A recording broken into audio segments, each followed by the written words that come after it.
आयुषी मिश्रा जी, श्री श्री हरिवंश महाराज जी। गुरुदेव, आप कहते हैं कि संसार में सब छल कपट भरा हुआ है, कोई अपना नहीं है। बहुत अच्छे से महाराज जी समझ आ रहा है और आ भी गया है।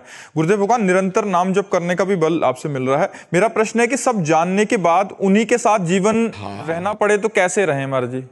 सब जानने के बाद अगर सब कोई छोड़ भी दे तो आप उनको नहीं छोड़ सकते। यही मोह है। आप देख लो करके, वो आपको घर से बाहर कर दे तो भी आप उन्हीं से प्यार करना चाहेंगे जो आपको गाली दे रहे हैं, जो आपके साथ छल कर रहे हैं, जो आपके साथ कपट कर रहे हैं। ये प्रबल भगवान की माया ऐसी है कि जो जानते हैं, हम जानते हैं वो हमारे साथ धोखा कर रहा है, जानते हो हमारे साथ छल कर रहा है, वो हमको प्यार नहीं कर रहा, फिर भी हमको उसी से प्यार करना पड़ेगा। ये माया है। मन हटा करके हम भगवान में नहीं लगा सकते, और भगवान में लगाए तो एक एक की चाल समझ में आ रही। तो यहां पाए जान जगत में सब जन कपटी कुटिल कलयुगी टंचु। कलयुग का प्रभाव, कपट, छल, ये सब चल रहा है, लेकिन हट नहीं सकते, वहीं जीना पड़ेगा, हट नहीं सकते। तो उनमें भगवत भाव करके जिया जाए। मेरे भगवान इस रूप में आए, मेरे भगवान है तो बच सकते हो, नहीं है बिल्कुल ड्रामा, बिल्कुल छल कपट है, कोई प्यार नहीं करता। अपनी वासनाओं की पूर्ति तक तो प्यार का नाटक चलेगा, और जिस दिन वासनाओं की पूर्ति नहीं होगी, प्रतिकूलता होगी, तो कोई प्यार करने वाला नहीं मिलेगा। आप सच्ची मान लीजिए। इसलिए भगवान से जुड़िए, राधा राधा नाम जप कीजिए, सब में भगवत भावना कीजिए। तुम्हारे साथ कोई छल करे करने दो, तुम छल मत करना। तुम्हारे साथ कोई कपट करे करने दो, तुम कपट मत करना, तो तुम भगवान के लाडले हो जाओगे।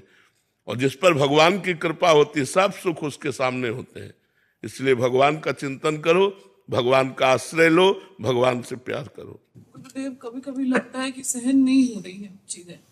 कभी कभी लगता है कि अब सहन नहीं हो रहा। ऐसा इसलिए लगता है आपने भगवान को अपना नहीं माना। नहीं, भगवान को अपना मानने पर हर कुछ सहन करने की सामर्थ्य होती है, सब कुछ सहन करने की। पूरा जीवन हो गया, एक दोस्त नहीं बनाया, हमारा एक भी दोस्त नहीं पूरी सृष्टि में, तो दुश्मन का तो सवाल नहीं उठता। अकेला पूरा जीवन रहा हूं, आज भी अकेला ही हूं। केवल मेरा मित्र गोविंद है, ठाकुर है, वही मेरा दोस्त है, और उसी दोस्त के बल से मैं गरजता रहता हूं, प्रियाजू के बल से मैं गरजता रहता हूं। तो अगर आपको भगवान का संबंध है तो फिर आपको ये नहीं बात आएगी कि कहाँ तक सहन करूं। जो ही प्यारो करे सोई मोहि भावे। मेरे प्यारे को जो अच्छा लगा वैसी मुझे स्थिति दी, और उसी के बल से मैं दहाड़ रहा हूं। मुझे कोई शिकायत नहीं, ना भगवान से, ना जगत से, कोई शिकायत नहीं। पर यह जरूर कहता हूं कि यहां प्यार मत ढूंढना, यहां प्यार नहीं मिलेगा।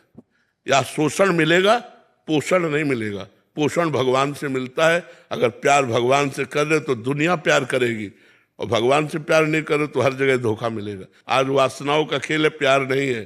प्यार है तो प्यार का मतलब पहले समझे क्या कहते हैं। प्यार का स्वरूप यह है कि हम आपसे प्यार करते हैं, तो आपके सुख के लिए हम प्राण दे सकते हैं, आपके सुख के लिए हम अपने जीवन का बलिदान कर सकते हैं। प्यार में तो ये होता है कि जिसमें अपना प्यारा खुशी रहे, राजी रहे, सुखी रहे। जैसे आपसे हम प्यार करते हो, आपने उनसे प्यार कर लिया तो हमारा हृदय कहेगा तुम खुशी रहो। अगर तुम उनसे सुखी हो तो तुम सुखी रहो, भगवान तुम्हें सुख दे, मैं तुम्हारे बीच में कभी रोड़ा नहीं बनूंगी। यह है प्यार। प्यार ऐसा कहा है, ये तो केवल फिल्मों में दिखाई देता है, प्रगट में तो नहीं है। प्रगट में तो प्यार भगवान से करो तो आनंदित हो जाओगे, पर भगवान है नहीं प्रगट में, वो अव्यक्त परमात्मा है। तो उससे अव्यक्त से प्यार करना बड़ा कठिन है। जो दिखाई न दे, जिसे हम बात न कर सके, उससे प्यार करना। उससे प्यार कर लिया तो बाजी जीत गए। आप राधा राधा जपो, उससे प्यार हो जाएगा। आप कृष्ण कृष्ण जपो, उससे प्यार हो जाएगा। हम लोगों का जीवन उसी के प्यार से पला है, और वो इतना प्यारा है, इतना प्यार करने वाला है कि प्यार का समुद्र है वो।